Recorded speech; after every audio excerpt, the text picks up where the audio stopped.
गणपतीच्या दुसऱ्या दिवसापासूनच पावसानं अगदी जोरदार हजेरी लावल्यानं सगळीकडे हिरव्यागार करून टाकल्यात।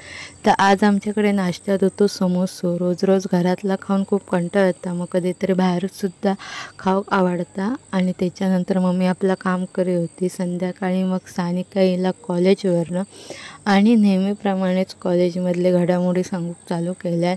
कोणी कोणाक काय केलं आणि कोणाचा काय झाला इन डिटेलमध्ये सगळा सांगे होता। आणि हो आमचा रोजचाच प्रोग्राम असता। सो ह्याची सगळी बडबड ऐकून झाल्याच्या नंतर मग आम्ही जेवण जेवणात होता भात, त्याच्यानंतर पांढऱ्या वाटाण्याची उसळ, सकाळचं एक समोसा होतो तो माकाच घेतलाय मी, त्याच्यानंतर ताकाची कढी होती जी की माका अजिबात आवडत नाही, मग पप्पांका देऊन टाकलं।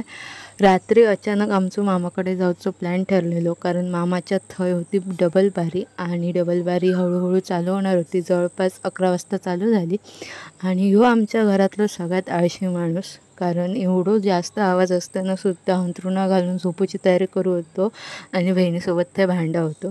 सो तो थंय झोपलो आणि डबल बारी संपूक जवळपास 3-3:30 वाजले आणि पूर्ण डबल बारी आम्ही बघत होतो। आणि बुवा होते लोके बुवा आणि मुळम बुवा, एकदम भारी डबल बारी झाली। त्याच्यानंतर मग आता झोपूची तयारी।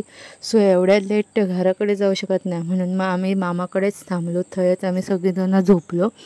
सो गणपतीसुद्धा बाजूक होतो। आजचा व्लॉग इथेच एंड करते। व्लॉग कसं वाटलं या कमेंट करून नक्की सांगा आणि आपल्या चॅनलला सबस्क्राईब करा।